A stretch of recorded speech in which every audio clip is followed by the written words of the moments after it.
Hello. Today we are talking about how to sound more confident.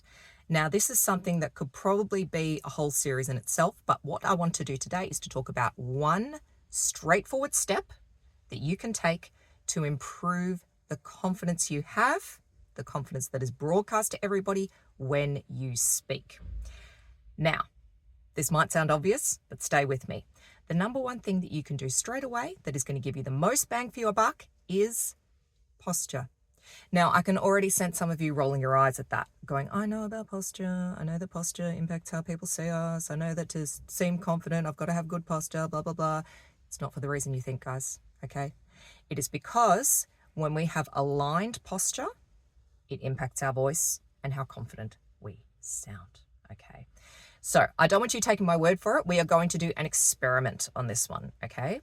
So first thing I want you all to do is to give me your very best prawn over a laptop, okay? So we are doing shoulders up and forward. We have our chest collapsed. We have our chin out.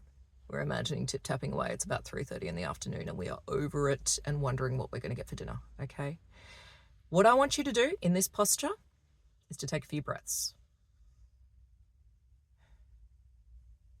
And notice how much breath actually gets into your body here.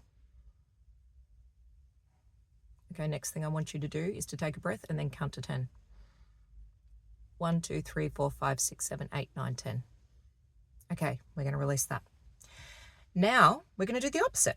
So what I want you to do now is do a couple of shoulder rolls and imagine working those shoulders back, but we're not pulling them back.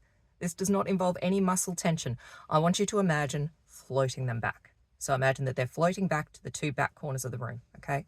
Shoulders floating back, chest floating out, head floating up like it's a balloon, okay? Whew, I'm already noticing that there is so much more room to breathe. It feels great. Okay, I want you to all take a few breaths here. So imagine floating out shoulders, floating forward chest, floating up head.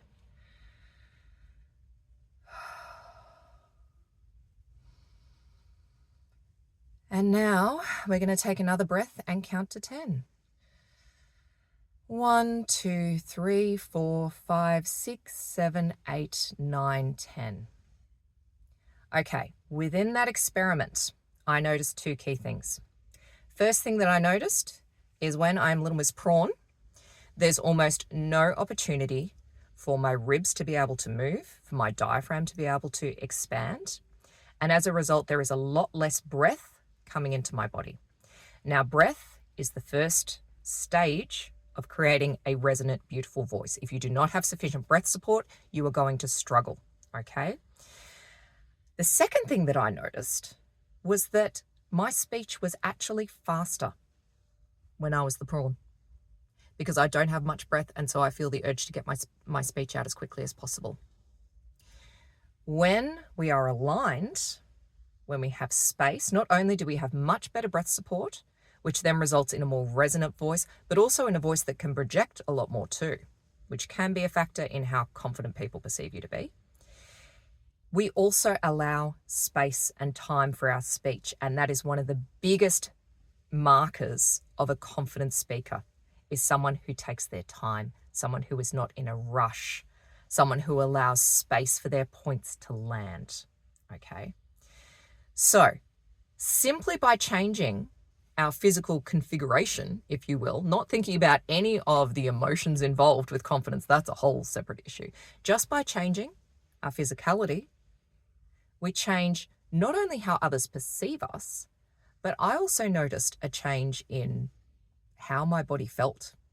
I felt less anxious. I felt less ready to run. I felt less tense. And when we let all of that go, this is why I very much emphasize the idea of imagine floating, not effort to create good posture, which is what a lot of people do, unfortunately. We want to imagine floating instead. We want embodiment. We want relaxation. That is true confidence. I hope that tip helped. Let me know how it goes.